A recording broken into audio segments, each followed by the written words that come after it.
Heracles, or Hercules, as the Romans in modern Western world would later call him, the greatest of the Greek and Roman heroes.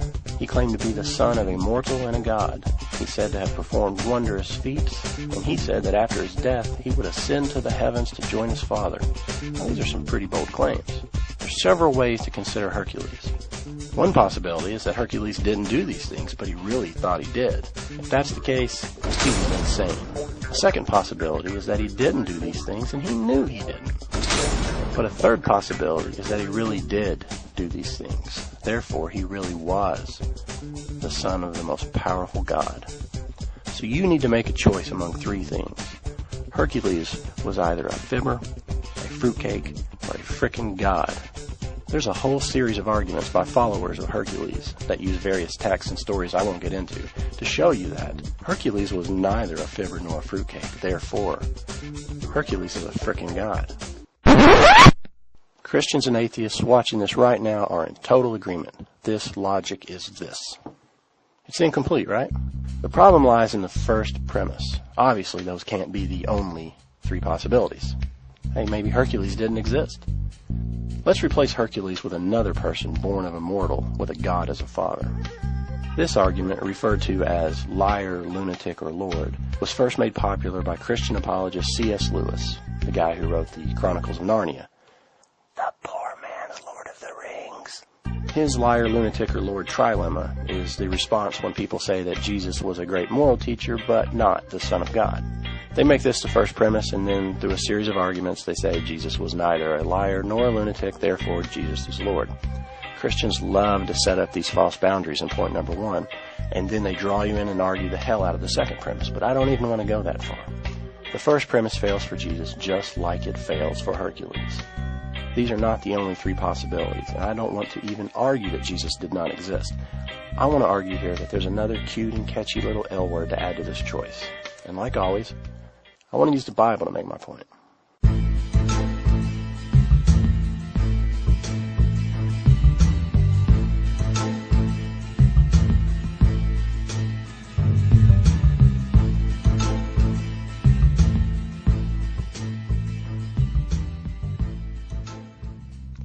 Hercules actually was worshipped at one time, and Christians worked really hard to discredit that. They didn't have YouTube, but they did have Praeparatio Evangelica, a work attempting to prove the excellence of Christianity over pagan religions. They discredited Hercules by saying that Heracles worship came about because of a historical figure who attained cult status after he died. Evidently, there really was a guy named Heracles or something similar who ruled the city of Argos. He must have been a decent guy, and his followers just got a little out of hand, and they made him out to be more than he really was. That's called legend, and it starts with the letter L, so I'm going to plug it into the cute little Jesus equation. Now, what is a legend? It's a story that is set in reality, but contains exceptional events that serve to reaffirm commonly held values of a particular group. Now, let me be crystal clear. A legend is not always something just totally made up, but it can be based on a real person, and then the stories grow as time goes by. Some examples are Vlad Tepes, who became Vlad the Impaler and then Dracula. And then there's William Wallace, who became a Jew-hating drunk.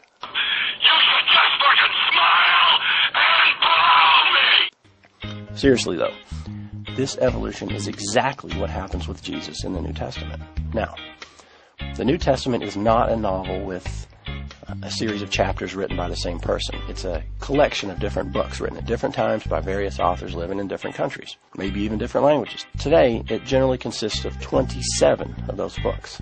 The entire collection of the New Testament was written between 50 AD and 150 AD. Wait a minute, did you catch that? 50 AD. If Jesus was born in the years around the BC to AD switch, and he lived for about 30 years, first grade math tells us we have at least a 20-year gap from Jesus' death and the first books we have about him. 20 years. That's like us now only starting to write about Vanilla Ice. Go ninja, go ninja, go. Go ninja, go ninja, go. Go ninja, go ninja, go. Go, go, go, go. And the books of the New Testament are not all about Jesus and his time on earth. In fact, only a small handful even talk about his miracles. The timing of those become important later. We just can't read the New Testament books in order of their appearance in the Bible because they're out of order. We need to consider them chronologically from the dates they were written. We begin with a guy named Saul, and he was the one getting Christianity to grow. He's the reason there's Christianity today. On the road to Damascus, Saul had his divine epiphany, and he changed his name to Paul, and he started preaching. His letters to various churches in the region are the oldest books of the New Testament. These letters are intended to give instruction to the growing churches on Christian doctrine. It's also the first time we hear about Jesus. So what do you think should be included in these letters? Just 20 years away from the final epic years in the life of Jesus, wouldn't you think that these early writings would talk at least some about his miracles and his resurrection and his virgin mother? Word to your mother. They don't. Not once like you'd think. It's all very vague. Paul's first letters are 1st and 2nd Thessalonians in 52 and 53 AD. It's a pep talk about how to persevere through Roman rule and persecution. And then we go through Corinthians and Galatians and Philippians, and we get all these verses that you hear at weddings. Again, no stories about Jesus. So from 52 AD for approximately the next 20 years, we have these letters from Paul and others that were read out loud to churches. They cited Jesus' teachings, and he's referred to as the Son of God who died for us, but the specifics are slim. The closest we come to hearing about Jesus' miracles during this time come in verses like this one from the book of Acts, written around AD 64, which is 34 years after Jesus. See, it's all vague. Nothing like what is coming down the pipe. It's not until nearly 40 years after Jesus' death that we get the first gospel, Mark. Mark was written between 68 and 73 AD. Now the story of Jesus starts cranking up. Pump it up! The story starts with Jesus already in his upper 20s. He first turns water into wine, and from there the miracles start to rain down. But by comparison with the other Gospels, Mark is pretty reserved. While it does have a number of miracles, we don't have the all-important resurrection. In fact, Mark originally ended when the women left the empty tomb. We don't see Jesus coming back, and we don't see him ascending to heaven. It's just a cliffhanger ending. About 10 to 15 years after Mark, we get Matthew and Luke. These books were probably being written around the same time, but they weren't likely to have been aware of each other. They both were heavily inspired by Mark, and they copy a lot of stories from Mark, and another lost document simply referred to as Q. But here's the kicker. Matthew and Luke make the Jesus story even more supernatural than Mark did a decade earlier. Together, they add nearly 10 miracles that Mark didn't report. Matthew adds 3, and Luke adds 7. Matthew also has that crazy scene with the zombies. Both Matthew and Luke also introduce the story of Jesus' birth and his virgin mother. These two also give us the resurrection where Jesus actually returns from the dead and he preaches before ascending to the heaven. So let's review. 20 years after his death, we have no writings. Then 2 decades later, we get them mentioning Jesus in vague terms. 40 years after his death, we get stories of Jesus performing miracles and leaving behind an empty tomb.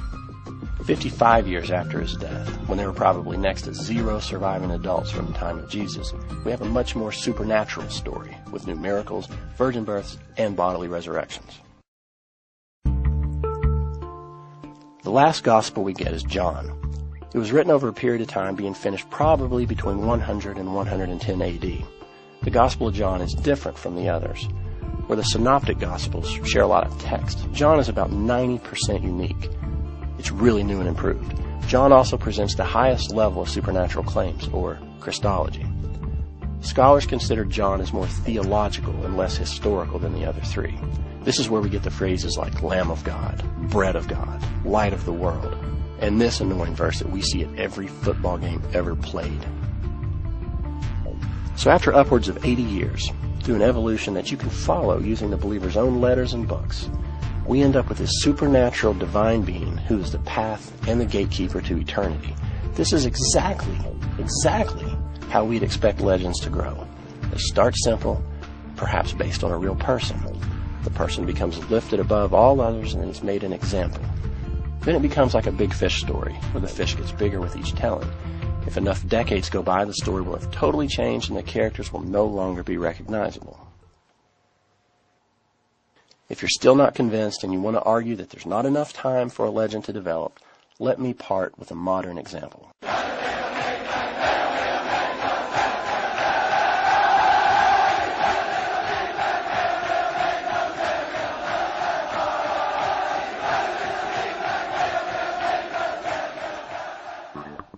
This is Menachem Mendel Schneerson, also known as a Lubavitcher Rebbe, or the Rebbe. He was a prominent Hasidic rabbi of the Chabad Lubavitch movement of Orthodox Jews in New York City. Now, some Jews from this sect believe that he is the Jewish Messiah, and they spend all kinds of time promoting him as such. Here's the problem. He died in 1994. So now they believe he will return as the Messiah. But others believe he's merely hidden, meaning he's here, but we just can't see him. This is actual video footage of these Hasids praying and celebrating with him. That's him in the empty chair. That is today, folks, right now. But we have the internet and space shuttles and ever-expanding understanding about how the universe works, but this can still happen. And so this is my question to Christians. What makes you so arrogant to think that this could not have happened in primitive and illiterate Palestine? That's right, baby. Boom.